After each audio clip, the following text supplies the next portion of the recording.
दोस्तों, स्वागत है आपका मेरे चैनल में। आज हम कर रहे हैं न्यू एनसीईआरटी क्लास 8 की एसएसटी। ठीक है, तो इसको भी स्टार्ट करना ज़रूरी है। तो न्यू एनसीईआरटी भी कवर कराएंगे साथ में, इसलिए न्यू एनसीईआरटी को मैंने यहाँ पे उठा लिया है 8th क्लास की। ठीक है, तो हम इसको करेंगे। ओके, पहले हम 8th क्लास की न्यू एनसीईआरटी और 6th क्लास की साइंस की ओल्ड एनसीईआरटी ओल्ड एडिशन है उसको पूरा करने का प्रयास करेंगे। ये भी पढ़ना उतना ही ज़रूरी है जितने की ओल्ड एडिशन। ओके, तो नाम है प्राकृतिक संसाधन एवं उसका उपयोग। ठीक है, ये है चैप्टर का नाम। समस्त चिंतनशील सामाजिक विज्ञानी इस बात पे स्पष्ट है कि हमें क्या करने की आवश्यकता है। हमें सपोषणीय अर्थव्यवस्था की ओर बढ़ना होगा। यहाँ पे कहा जा रहा है कि जो हमारा सामाजिक विज्ञानी होते हैं, जो चिंतनशील यानी अपने जो तर्क शक्ति से अपनी जो बात रखते हैं। ठीक है, तो देखो, जो एक अगर जब आप एसएसटी पढ़ते हो ना, तो आपका माइंड एक तर्कशीलता की ओर जाना चाहिए। आपको सोचने पे मजबूर होना चाहिए कि क्या हमारे देश में कि क्या अच्छा हो सकता है, क्या नहीं हो सकता है, कौन सी नीति हमारे समाज के लिए अच्छी है। वैसे यहाँ पे कहा जा रहा है कि सपोषणीय अर्थव्यवस्था को बढ़ाना है, यानी सभी को, समस्त लोगों को लेकर उनका पोषणीय विकास। यानी ऐसा नहीं कि सिर्फ इकोनॉमी बढ़ी जा रही है और फायदा किसी का नहीं हो रहा है, कोई मतलब पोषण हित युक्त उसको कुछ मिल ही नहीं रहा है। इसीलिए ऐसी अर्थव्यवस्था को अपने जिसमें सबका विकास हो, सबका डेवलपमेंट हो। एक ऐसी अर्थव्यवस्था जो प्रकृति के साथ सामंजस्य स्थापित करते हुए कार्य करे। यानी हमको ऐसी इकोनॉमिक ग्रोथ भी, यानी कि सामाजिक व्यवस्था को, सामाजिक वृद्धि को, या हम कैसे आर्थिक समृद्धि, आर्थिक वृद्धि, जो इकोनॉमिकल ग्रोथ है, उसको हमें क्या बोलते हैं, प्रकृति से कोई समझौता नहीं करना है। ऐसी व्यवस्था अपनानी है, ऐसी अर्थव्यवस्था अपनानी है जिससे संतुलन बना रहे प्रकृति पर भी और अर्थव्यवस्था पर भी। ठीक है, प्रयुक्त संसाधनों का पुनरुपयोग करें। ठीक है, अपशिष्ट को न्यूनतम करें तथा समाप्ति हो चुके संसाधनों को पुनः पूर्ति करें। यहाँ रिसाइकलिंग की बात कर रही है। ठीक है, यानी कि हमें जितने भी अपशिष्ट हैं उनका हमको कम से कम यूज़ करना है, क्योंकि आप कितनी चीज़ों को आप करोगे, कितनी चीज़ों को आप बार बार उसको एक ही चीज़ को कितनी बार प्रयोग कर लोगे, जब तक उसकी समाप्ति ना हो जाए। अगर वो रिसाइकिल हो सकती है तो उसको रिसाइकिल करेंगे। ठीक है, रीयूज़ करेंगे, रिड्यूस करेंगे। सही बात है, हमें प्रकृति के सहज ज्ञान की ओर लौटना ही होगा। बिल्कुल, प्राकृतिक ज्ञान बहुत ज़रूरी है आज के टाइम पे, क्योंकि पॉल्यूशन इतना है कि हमारी अर्थव्यवस्था बढ़ रही हो, लेकिन इंसान का जीवन ही नहीं रहेगा तो फिर हम क्या करेंगे। सभी संसाधनों का अंततः पुनर्निर्माण करता एवं पुनर्चक्रण करता है। ठीक है, वही रिसाइकिल रीयूज़ वाला सिस्टम क्रिस्टियाना फिगुएरेस और Tom Rivett Carnac the future we choose. तो वहाँ से ये लाइन ली गई होंगी। ठीक है, अब देखो, यूपीएससी यहीं खेलेगा, यहीं पर इनके बारे में पूछ जाएगा। The future we choose. ठीक है, तो उसको याद करो, the future we choose. Christiana Figueres और Tom Rivett Carnac the future we choose. ठीक है, इनका होगा ये, इन दोनों का, ये क्रिस्टियाना और टॉम ऐसे करके याद कर लो। ठीक है, अब यहाँ से भी वो स्टेटमेंट बना सकता है। अगर वो जो नई एनसीईआरटी है वो उठाता है उसमें से, तो यहाँ से वो खेल सकता है, कॉम्प्रीहेंशन में खेल सकता है वो। ठीक है, संपोषणीय अर्थव्यवस्था की ओर बढ़ना, सामंजस्य स्थापित करना, अपशिष्ट को न्यूनतम करके पुनर्निर्माण करता, पुनर्चक्रण करता, ऐसे शब्दों का वो यूज़ कर सकता है। तो हमको अपनी वोकैब भी बहुत अच्छी करनी होगी। चलो, दूध सागर जलप्रपात और रेलवे पुल गोवा भारत। अब यहाँ पे एक बन गया कि दूध सागर जलप्रपात कहाँ है। ठीक है, तो दूध सागर जलप्रपात है आपका गोवा में। ठीक है, याद रखना। अब ये कुछ क्वेश्चन है, हम प्राकृतिक संसाधनों का वर्गीकरण कैसे करते हैं। मेरे हिसाब से तो इन क्वेश्चनों को भी सॉल्व करना चाहिए हमको। हम प्राकृतिक संसाधनों का वर्गीकरण कैसे करते हैं, जीवन के विभिन्न पक्षों प्राकृतिक संसाधनों वितरण के मध्य क्या संबंध है, प्राकृतिक संसाधन के असाधारणीय उपयोग अतिशोषण से क्या आशय है। तो इस क्वेश्चन में इन क्वेश्चन की एक काम करेंगे, जो ये ऐसे वाले क्वेश्चन है इसकी अलग से वीडियो बनाएंगे, ठीक है, ताकि एक ही उसमें हमको सारी चीज़ें मिल जाए। मतलब हम क्वेश्चन ही सॉल्व करते रहेंगे, इनकी अलग वीडियो आएगी, ठीक है। चलो अब चित्र 1.2 और चित्र 1.3 देखो। प्रवाहित जल की शक्ति को विद्युत में रूपांतरित करता हिमाचल प्रदेश में लघु जल विद्युत संयंत्र, ठीक है। 1.3 एक अपतटीय तेल संयंत्र समुद्र तल के नीचे से खनिज तेल निकालते हुए। तो यहाँ पे से खनिज भी निकाला जा रहा है और ये हिमाचल प्रदेश का लघु जल विद्युत संयंत्र है, ठीक है। अब देखो प्रकृति कब एक संसाधन बन जाती है। जो हमारी प्रकृति है यानी एक संसाधन कैसे बनती है, एक बार इसको नहीं पढ़ते, एक बार हम अपने नॉलेज से अकॉर्डिंगली बनाते हैं कि प्रकृति जो है कब एक संसाधन बन जाती है। ज़रा सोचो खुद से।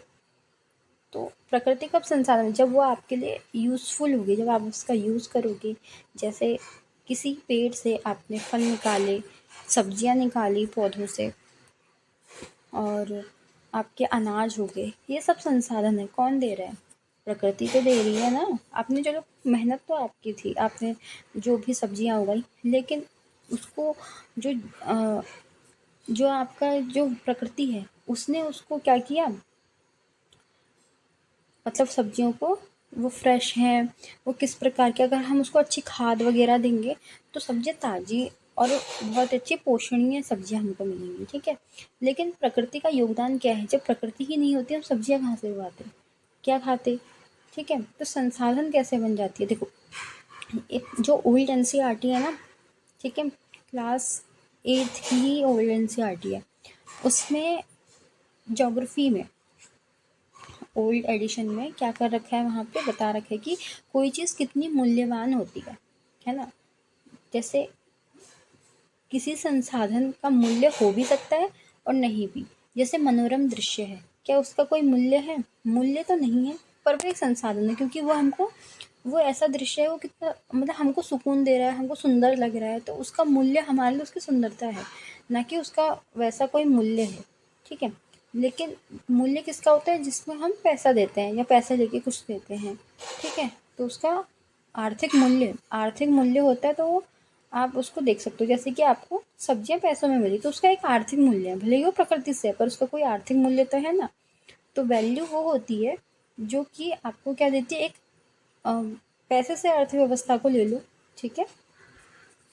चलो प्रकृति शब्द का अर्थ उन सजीव और निर्जीव रूपों में समग्रता से है जो हमारे पर्यावरण का एक भाग है, बिल्कुल, परंतु मानव द्वारा निर्मित नहीं है। बिल्कुल प्रकृति कोई मानव द्वारा निर्मित है नहीं। जब मानव इसका उपयोग अपने जीवन यापन के लिए करते हैं या उपभोग के लिए इनमें नई वस्तु बनाते हैं, तब प्रकृति के ये तत्व संसाधन बन जाते हैं। बिल्कुल, हम जब उनका मैंने यही तो बोला आपसे, बिना मैंने पढ़ा भी नहीं अभी, उनका उपभोग करके, उनको यूज़ करके तभी तो वो संसाधन बनेंगे। उदाहरण के लिए वृक्ष पर्यावरण का अंश है। अरे वाह, मैंने तो पढ़ा भी नहीं था। सच में मैंने ये एनसीईआरटी नहीं पढ़ी, आज पहली बार ही मैंने पढ़ाने के लिए, क्योंकि रिलेटिव जो ओल्ड एडिशन है ना वो रिलायबल है, ठीक है। वो उससे क्या बोलते हैं, किताब मेल खाती है पूरा का पूरा। बस एक बुक में उसको समाहित करके उसको थोड़ा मॉडिफिकेशन कर दिया गया है, बाकी चीज़ें तो सेम है ना, ठीक है। पर कुछ फैक्ट्स, कुछ तथ्य हमको नहीं मिल जाते तो पढ़ने में क्या जाता है। अब देखिए एग्जाम्पल के लिए वृक्ष पर्यावरण का अंश है, वह मानव से पृथक स्वतंत्र रूप से अस्तित्व में है। जब हम उन्हें काटते हैं और उनकी लकड़ियों से फर्नीचर बनाते हैं तब वृक्षों का एक संसाधन के रूप में दिखते हैं। प्रायः ये वस्तुएं आसानी से उपलब्ध नहीं होती। उदाहरण के लिए समुद्र की गहराई में खनिज तेल हो सकता है जहाँ पहुँचने की तकनीक हमारे पास नहीं है। निष्कर्षण की लागत बहुत अधिक हो सकती है अथवा यह सांस्कृतिक रूप से अस्वीकार्य। अब देखो एक यहाँ पे कोई इसको पता चलेगा कि निष्कर्षण क्या होता है, ठीक है। तो जो आपका निष्कर्षण है इसका मतलब है खींच कर बाहर निकालना किसी चीज़ को। तकनीकी हमारे पास नहीं है, निष्कर्षण की लागत बहुत अधिक है। जैसे कोई खनिज निकालना है तो निष्कर्षण उसी को कहेंगे। अथवा यह सांस्कृतिक रूप से अस्वीकार हो सकता है, जैसे पवित्र उपवनों में वृक्षों को काटना। इसलिए किसी तत्व को संसाधन कहलाने के उसकी तकनीकी रूप से सुलभ होना चाहिए, उसका दोहन आर्थिक रूप से व्यवहार्य और सांस्कृतिक रूप से स्वीकार्य होना चाहिए। बिल्कुल यहाँ पे कहा जा रहा है, देखो ये बहुत इंपॉर्टेंट लाइन लग रही है मुझे, ठीक है। ये कुछ मतलब यहाँ पे देखो, यहाँ कहा जा रहा है कि निष्कासन की लागत बहुत अधिक हो सकती है। बिल्कुल, अगर आप किसी प्राकृतिक वस्तु को निकालने का प्रयास कर रहे हो तो लागत बहुत अधिक होगी, अथवा यह सांस्कृतिक रूप से अस्वीकार्य हो सकता है। बिल्कुल, जैसे पवित्र उपवनों में वृक्षों को काटना। कल्चरली अगर हम देखें तो किसी भी पवित्र उपवनों में वृक्षों को काटना गलत माना जाता है। इसलिए किसी तत्व को संसाधन कहलाने के लिए उसे तकनीकी रूप से सुलभ होना चाहिए। बिल्कुल, टेक्निकली वो तो सुलभ होना चाहिए ना। बिल्कुल, उसका दोहन आर्थिक रूप से व्यवहार्य हो और सांस्कृतिक रूप से स्वीकार्य हो। ये कथन आ सकता है। कथन ऐसे पूछ सकता है कि किसी तत्व को संसाधन कहलाने के लिए तकनीकी रूप से सुलभ होना चाहिए, ठीक है। लेकिन जो उसको टफ बनाएगा, इतना इजी लैंग्वेज क्यों देगा, वो कहेगा कि आर्थिक रूप से व्यवहार्य और सांस्कृतिक रूप से स्वीकार्य होना चाहिए, ठीक है। तो ये कथन आप देखना। सामान्य दोहन शब्द का एक नकारात्मक अर्थ होता है। जिस संदर्भ में इसका यहाँ प्रयोग कर रहे हैं, इसका अर्थ है प्राकृतिक संसाधनों का निष्कर्षण, उपभोग एवं उपयोग, ठीक है। प्राकृतिक संसाधनों का निष्कर्षण करना है, उपयोग करना है और उपभोग करना है। यानी निष्कर्षण निकालना, उपयोग उसको यूज़ करना, ठीक है, और उपभोग, ठीक है। आपने सब्जी बनाई, उसे खाया ना, आपने उपभोग किया, पैसे दे के लाए ना आप। पृथ्वी पर अनेक प्राकृतिक संसाधन हैं जिसे कई लाखों वर्षों में निर्मित हुए हैं और जिन्हें मानव ने ग्रहण किया है, उसका उपयोग करना सीखा है। इनमें प्रत्यक्ष रूप से जल, वायु, मृदा सम्मिलित हैं। साथ ही कुछ अप्रत्यक्ष जैसे कोयला, खनिज तेल, बहुमूल्य पत्थर, धातु, ईंधन, लकड़ी आदि सम्मिलित हैं।